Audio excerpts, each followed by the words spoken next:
प्रियताः प्रणता स्मृता रौद्रायै नमो नित्यायै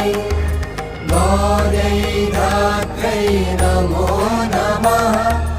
ज्योत्स्नायै चेन्दुरूपिण्यै सुखायै सततं नमः